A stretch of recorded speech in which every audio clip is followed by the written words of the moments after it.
ఏం జరిగింది? ఆ గిరీశం ముందు ఎందుకు బాధపడుతున్నావు? మీ ఆయన ప్రాణాలు కాపాడడం ఏమిటిదంతా? చూడమ్మా, ఆడపిల్ల కన్నవారితో చెప్పుకోలేని రహస్యాలు ఉంటాయి, ఉండొచ్చు, తప్పులేదు. కానీ ఆ రహస్యాలు కుటుంబ ప్రతిష్టని, మనశ్శాంతిని, అందరినీ అన్నిటినీ సర్వనాశనం చేస్తుంటే చెప్పకపోవడం తప్పే కదమ్మా, ద్రోహం కూడా. ఉన్నట్టు నీ ఇంటికి ఎందుకు వచ్చేసావు? ఆ గిరీశం ఏం తలపెట్టాడు? చెప్పమ్మా, చెప్పు.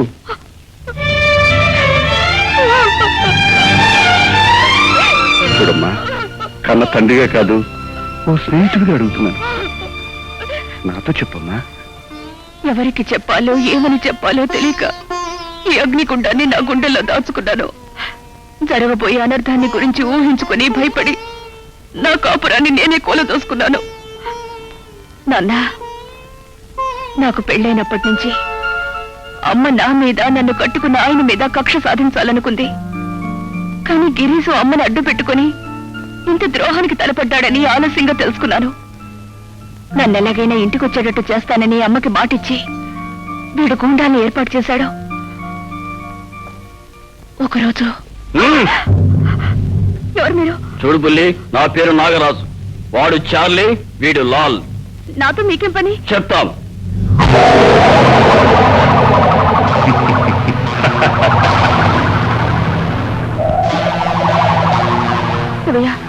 మనం వెళ్దాం పదా. చెప్పేది విను. మాకు మర్డర్లు చేయడం, మానభంగాలు చేయడం మెయిన్ బిజినెస్.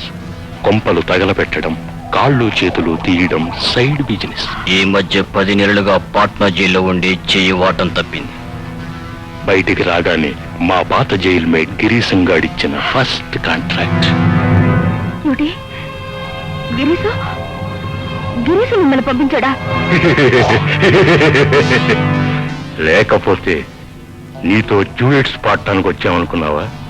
నాతో మీకేం పని? న్యాయంగా మా పని మీ మొగుడితోనే.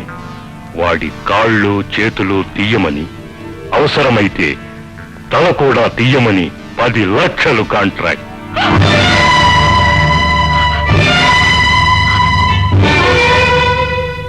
ఆయన చేయొద్దు ప్లీజ్, ఆయన చేయొద్దు.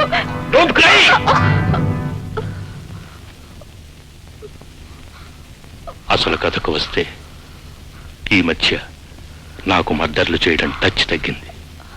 కాబట్టి మా మాట విని ఎల్లుండి పొద్దున్నే లేచి తలారా స్నానం చేసి కొత్త చీర కట్టుకొని పువ్వులు పెట్టుకొని కొత్త సినిమా చూడటానికి వెళుతున్న పడుచు పిల్లలాగా నీ పుట్టింటికి వెళ్ళిపో. మా కాంట్రాక్ట్ ప్రకారం 10 లక్షలు తీసుకుని మేము వెళ్ళిపోతాం. ఏమిటి దౌర్జన్యం? నన్ను మా ఇంటికి వెళ్ళమంటానికి మీరెవరు? వెళ్ళకపోతే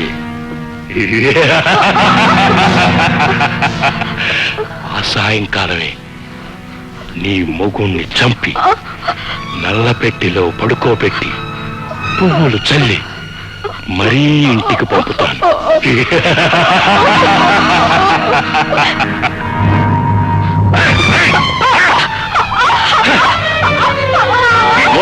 మనకంతా తెలిసిపోయింది.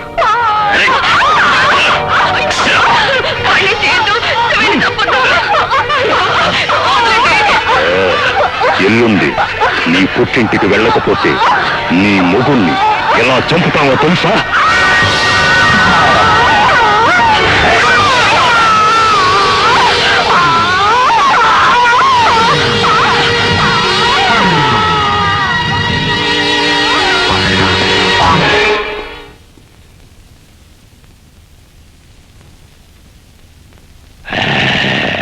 ఇలా చంపుతాను.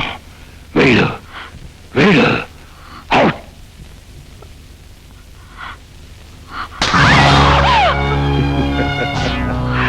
విజయ, చెప్పినట్టు చేయకపోతే ఏం జరుగుతుందో చూశావుగా. ఈ రహస్యం నీ మొగుడుకు గాని ఇంకెవరికి గాని చెప్పావో నీ మొగుడు నీకు దక్కడు. ఓకే?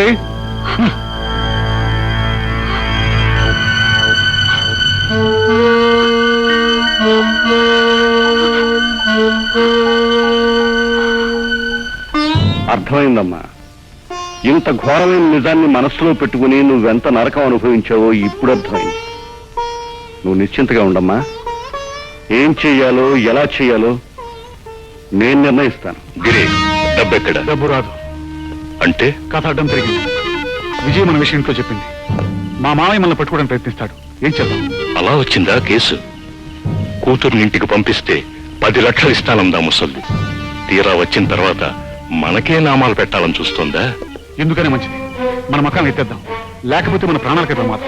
పిరికివాడ. 10 లక్షలు తీసుకోకుండా మనం మకాం ఎత్తేస్తే మన వృత్తికే అవమానం. అందుకే వాళ్ళ ప్రాణానికి ప్రాణమైన విజయ్ని కిడ్నాప్ చేద్దాం. అప్పుడు మనకు రావాల్సిన 10 లక్షలు మన కాళ్ళ దగ్గరికి నడుచుకుంటూ వస్తాయి. కిడ్నాప్ చేసి దాచిపెట్టాన చోటు ఎక్కడ ఉంది? అసలే ఒక పక్క పోలీసులు మన కోసం గాలిస్తున్నారు.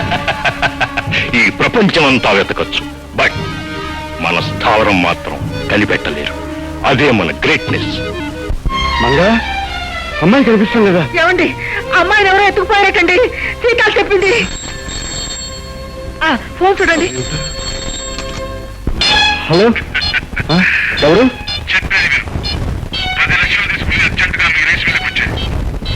ఏమిటి నువ్వు అనేది?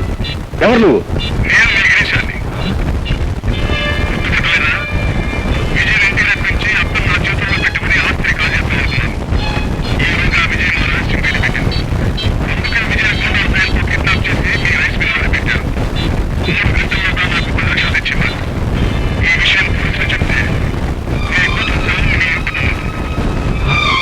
హలో హలో, ఏమిటండి? ఏమైందండి? ఏమిటి? అమ్మాయి ఎక్కడుందో చెప్పండి. అమ్మాయి గూండాల చేతుల్లో ఇరుక్కుంది. గుండాలా? నాకు తెలుసండి. నా బిడ్డ నా దగ్గరకు వచ్చిందని భరించలేక కన్ను కుట్టి ఆ గోపన్న గాడే గూండాలను ఏర్పాటు చేసుంటాడండి. ఇప్పటికీ నీ బుద్ధి పాలించుకున్నావు కదా. ఈ వెధవ పనులు చేసింది నా మేనలుడు కాదే. అయిన వాడు నెత్తికెక్కించుకున్నావు చూడు, ఆ టింబక్టుగాడు. వాడే గుండాలను పెట్టాడు, మనకు అన్యాయం తలపెట్టాడు. అమ్మో, ఆ దౌర్భాగ్యుడు ఎంత పని చేశాడండి! ఎంత పని చేశాడు! కోరి కొరువుతో తలగొక్కని ఇప్పుడు ఏడుస్తే ఎలామే? సచ్చిన పామును చంపకండి. అమ్మాయికి ఏ కష్టం రాకుండా చూడండి. ఏదైనా మార్గం ఆలోచించండి. మీ కాళ్ళు పట్టుకుంటారు. నా కాళ్ళు పట్టుకుని ఏం ప్రయోజనమే? పశువు కుంకని చేత పట్టుకుని 2 కుటుంబాలు కలవాళ్ళని కొండంత ఆస్త వచ్చిన ఆడపడుచుని ఆ రోజు అవమానించి పంపేవే. చేతనైతే వెళ్ళి ఆవిడ కాళ్ళు పట్టుకో. నీ కూతురికి తాళి కట్టిన పుణ్యానికి పురుగు కంటే హీనంగా చూసేవే నీ అల్లుణ్ణి వెళ్ళి వాడి కాళ్ళు పట్టుకో. అహంకారం అభిజాత్యం నీకున్నాయేమో కానీ అనురాగ అభిమానం వాళ్లకున్నాయే. నీ కూతుర్ని పెళ్లి చేసుకున్న పాపానికి వచ్చి తన భార్యను రక్షించుకుంటాడు. ఆ సమర్థత వాడికి ఒక్కడికే ఉంది. కనీసం మన ఇద్దరికి గర్భశోకమైనా తప్పుతుంది. లేకపోతే నీ కర్మ అనుభవించు. అవునులేండి, కళ్ళలో పెట్టుకు పెంచిన అమ్మాయి పోయాక ఇంకా ఆస్తులేమిటి, అంతస్తులేమిటి? పదండి, మీరు ఎక్కడ రమ్మన్నా వస్తారు. నాయనా గోపన్న, అహంకారంతో మానవత్వం లేకుండా ప్రవర్తించాను. తల్లిగా బిడ్డ సుఖం కోసం, అత్తగా అల్లుడి అభివృద్ధి కోసం పాటుపడవలసిన నేను రాక్షసులాగా నిన్ను నానా మాట్లాడినాను. నువ్వు పెద్ద మనసు చేసుకుని అవన్నీ మర్చిపోయి నన్ను క్షమించు నాయనా. వదినా, అన్నపూర్ణ, నాకు ఈ శాస్తి కావాల్సింది. నా బిడ్డకు పసుపు కుంకుమలు తెచ్చిన నిన్ను మెడపట్టి బయట గెంటాను. మంచేదో చెడోదో తెలుసుకోలేకపోయాను. నా ఉప్పు తిన్నవాడే నన్ను నట్టేట ముంచాడు. నా బిడ్డ నెట్టుకుపోయి నా గుండెల్లో చిచ్చు పెట్టాడు. అమ్మా అన్నపూర్ణ, గోపన్నతో చెప్పు, నా బిడ్డను ఎలాగైనా కాపాడమని చెప్పమ్మా. నీ కాళ్ళు పట్టుకుంటాను. గోపన్న, విజయ్ నీ ప్రాణాలు కాపాడడానికే పుట్టింటికి వచ్చింది కానీ నీ మీద కోపంతో కాదయ్యా. తన అత్తయ్య మెప్పు కోసం ఆ గిరీశం గారు విజయ్ తన మాట వినకపోతే ప్రాణాలు తీస్తానని బెదిరించాడు. మరి అయితే ఈ విషయం విజయ్ ఇంతవరకు నాతో ఎందుకు చెప్పలేదు? నీకు కానీ మరెవరికి కానీ చెప్పినా నీ ప్రాణాలు పోతాయని ఆ పిల్ల భయపడిందయ్యా. ఆ భయాన్ని దానిలో కలిగించడానికే దాని కళ్ళ ముందే ఆ మూగసమైన మనుషులను పెట్టి చంపించాడయ్యా.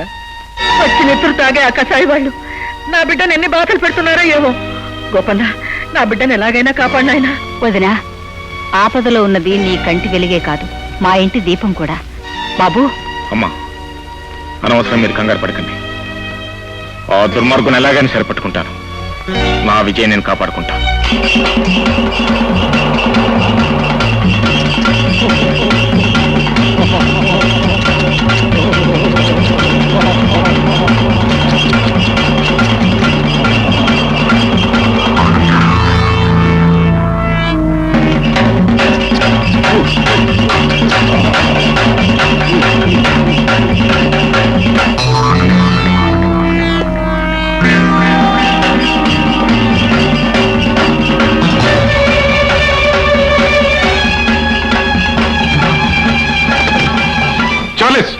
ముసలు రాలేదు, గోపన్ వస్తున్నాడు. గోపన్న వాడేవాడు వాడా దాని ముగుడు.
మిమ్మల్ని అభినందిస్తున్నాను.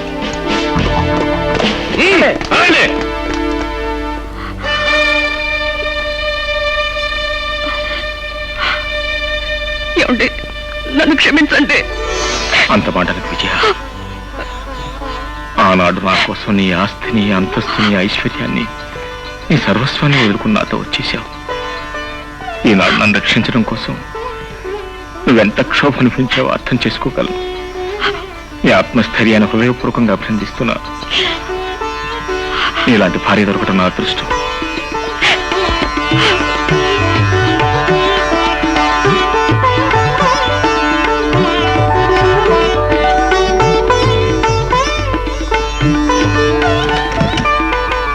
దిగమ్మా, దిగలడు.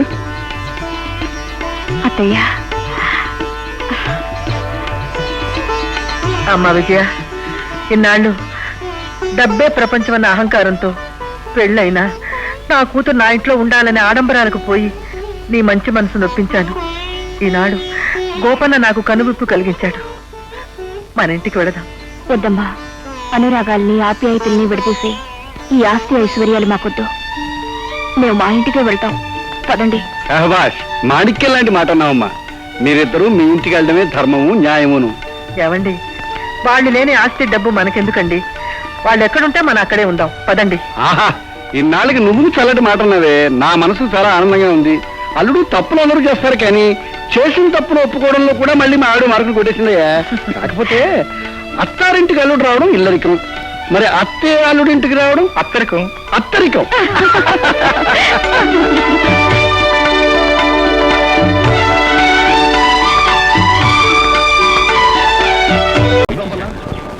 మళ్ళీ గుర్తుపడి ముసలికి బలవంతో పెళ్లి చేస్తాడు గోపన్న. వేణుగోపాల స్వామి గుళ్ళు నువ్వు వచ్చి ఆపకపోతే ఆపటానికి కాదురా, ఆ ముహూర్తానికి ఆ పెట్టల మీద ఆ పిల్లతోనే నీ పెట్టు. సరేనా? అలాగే.